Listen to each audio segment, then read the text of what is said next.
are here in the historic Ronghor in Sibsagar for this episode of the Road Stop on NewsX.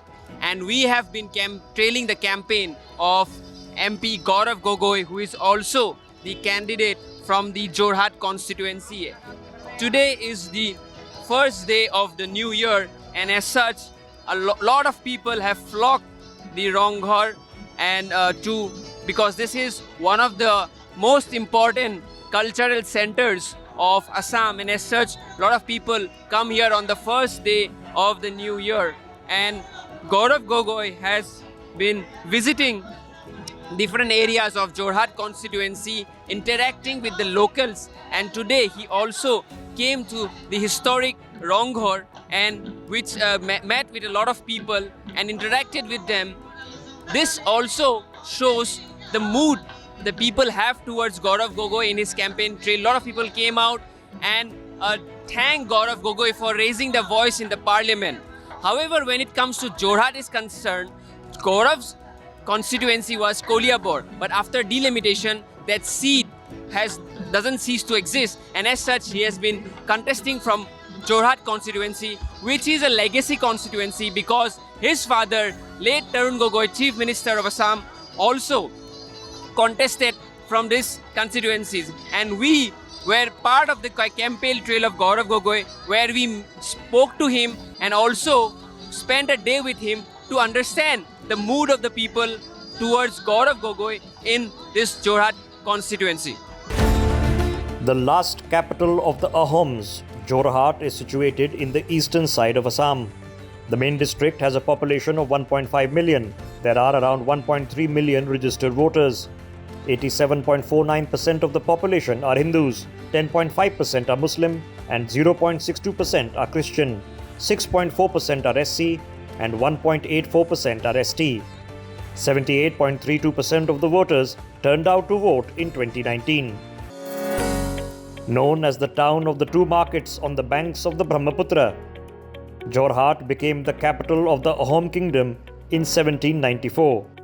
It is known as the cultural capital of Assam, with the Jorhat Theatre and the headquarters of the Assam Sahitya Sabha. It is also home to the world's oldest and largest tea research institute that was founded in 1911. The Hulongapar Wildlife Sanctuary and the Molai Forest can also be accessed from here.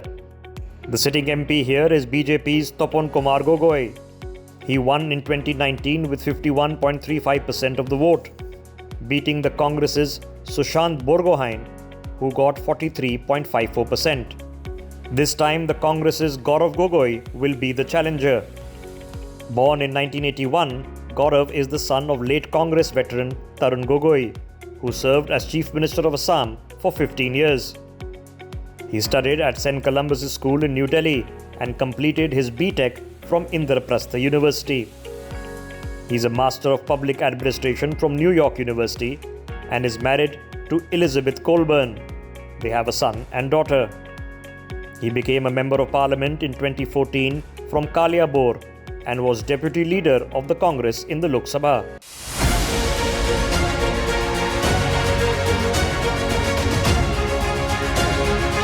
So can he upset the BJP by snatching a seat in a state where once congressman and now rival Himanta Biswa Sarma hold sway? We joined him on the campaign trail in Jorhat. It's first day of the year and an auspicious occasion of Rongali Bihu. We are joined by Gaurav Gogoi. We are following his campaign trail in Upper Assam's Jorhat constituency, where both the Jorhat as well as Sibsagar major districts and a cultural capital of the state falls. And Gaurav Gogoi has been campaigning extensively, meeting and interacting with the locals. What has been the mood you have picked up so far? Because this is a new constituency for you, although it has a legacy in the sense that your father has contested and won from the seat. But what has been you been picking up from the ground so far? No, the response has been tremendous. I didn't expect in such a short time for people to give us so much support. For the last 10 years, I've been contesting from an adjoining seat. From where my father was contesting also many times successfully. This current seat of Jorhat is totally new for me. My father contested this seat probably in the late 70s. So we are, although we know everybody, but in terms of preparing an election, that's completely different.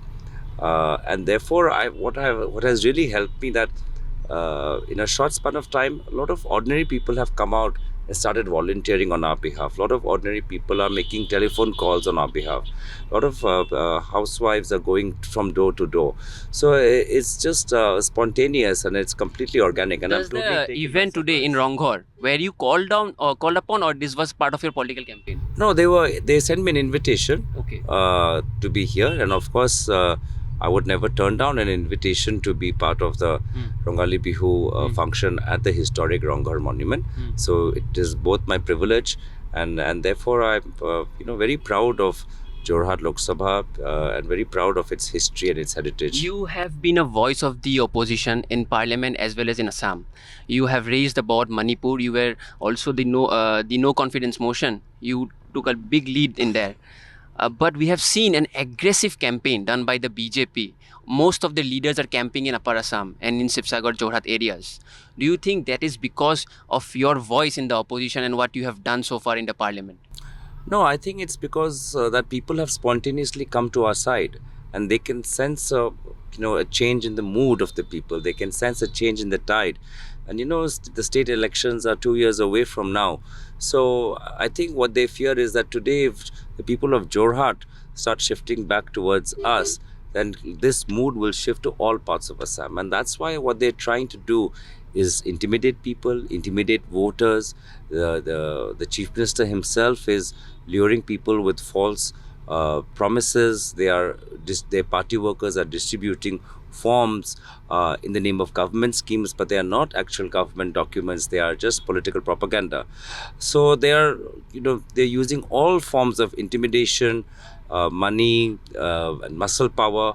But all of that is still not working. We are only 3 days away from the campaigning ends, and they're still not able to get any traction amongst the people here. I think people of Jorhat have already made up their mind about whom they want to When vote. we talk about legacy, this is very symbolic and personal. Your father used to sit on the back seat of the car.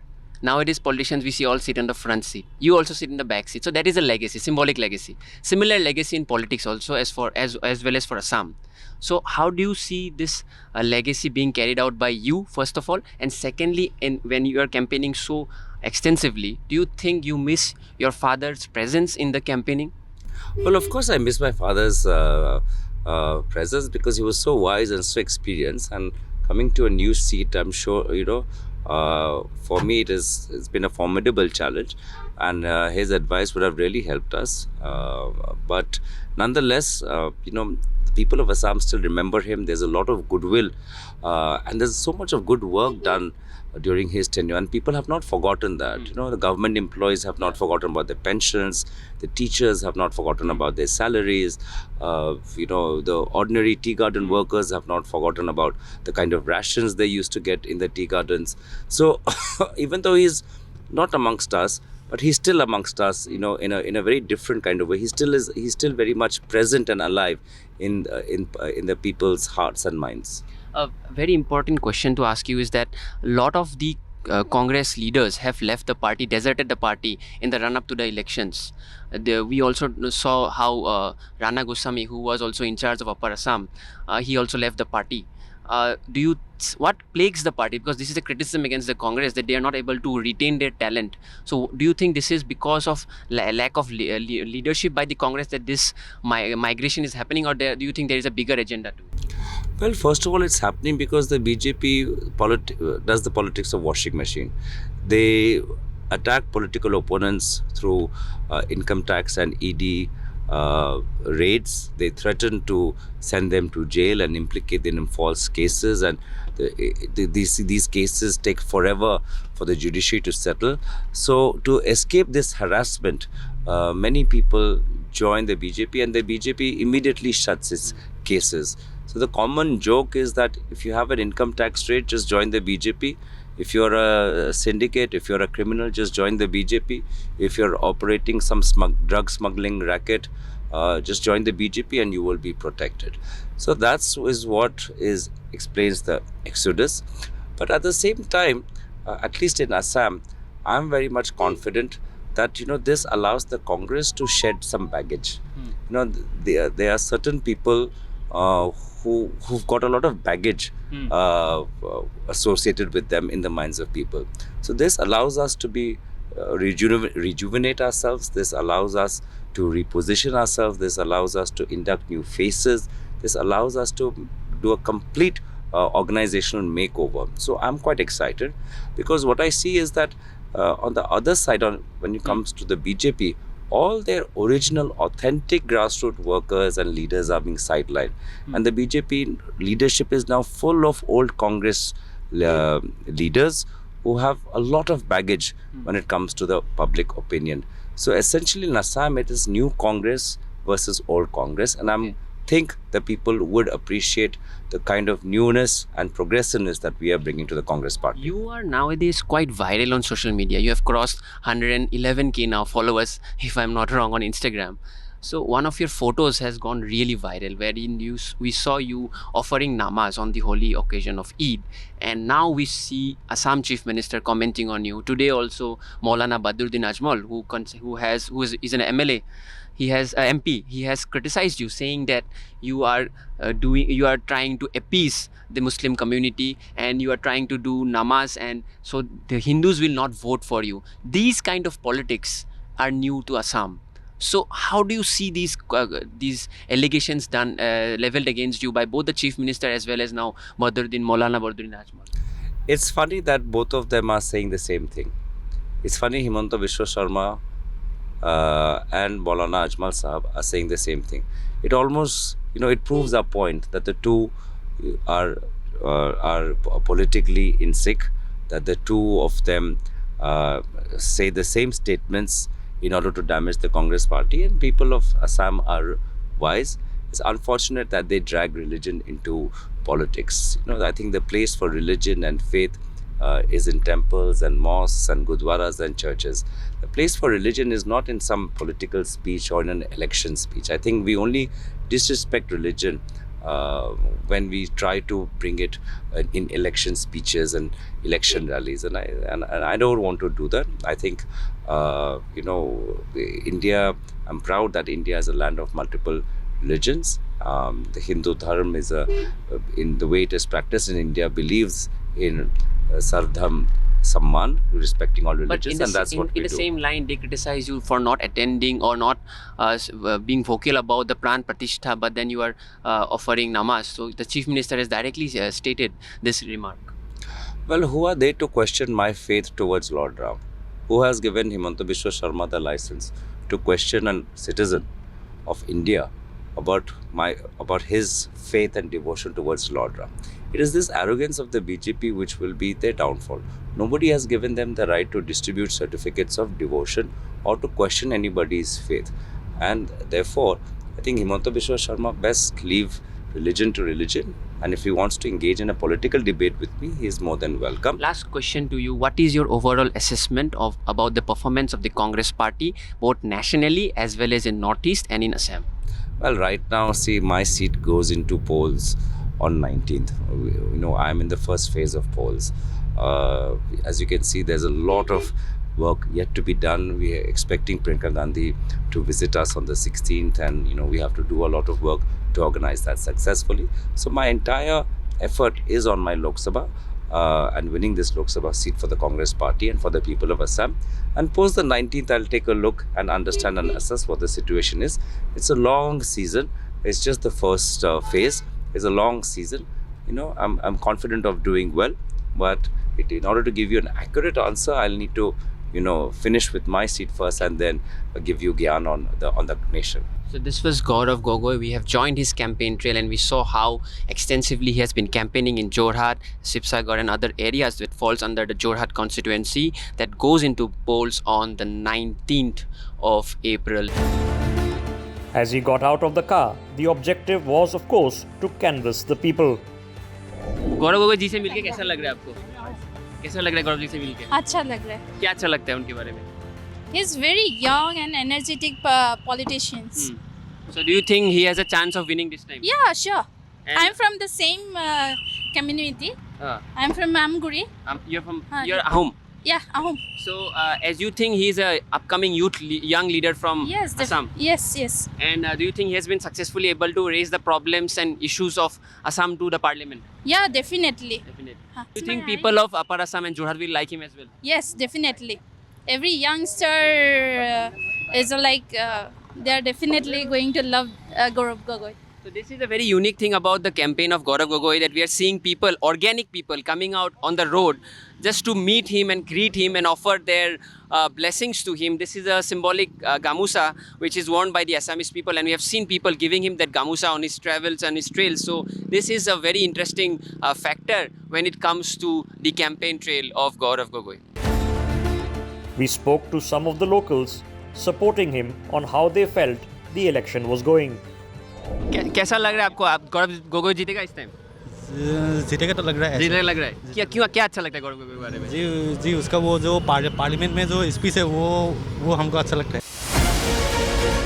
A next generation leader of the Congress, this poll battle is crucial both for him and the party. ল'ৰা ছোৱালী কিমান? ল'ৰা ছোৱালী মোৰ ল'ৰা পোৱালি এটা ছোৱালী এজনী ডাঙৰ। ছোৱালী কিমান ডাঙৰ হ'ল? ছোৱালী বিয়া দিলোঁ। বিয়া দিলে? ক'ত দিছে বিয়া? বিয়া আপোনাৰ তিয়কত দিছে। এইবাৰ বিহু খাবলৈ আহিব নাই তাই? ছোৱালী আহিব। আহিব? আজি অহা নাই, কাইলৈ আহিব। কাইলৈ মান আহিব।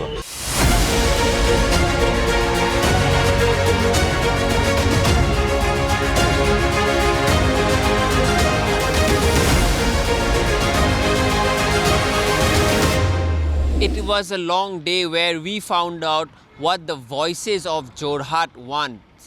They have spoken their hearts out when it comes to their aspirations for the constituency. We spoke to young voters as well as the elderly, the business class, and all of them have their own opinions when it comes to their candidate. The sitting MP Tapan Gogoi from BJP has been working since the last 5 years, but we followed the campaign trail of Gaurav Gogoi and we found out that there is also significant support for Gaurav Gogoi.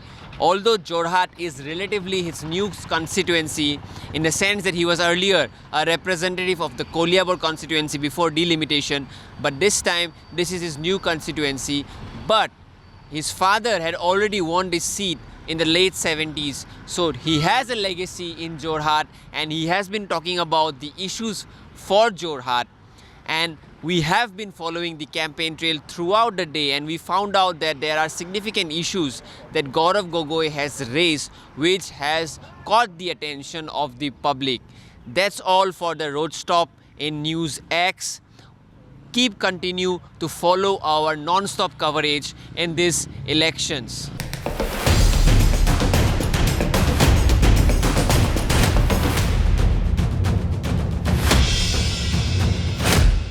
For more such videos, subscribe to the NewsX YouTube channel, hit the bell icon.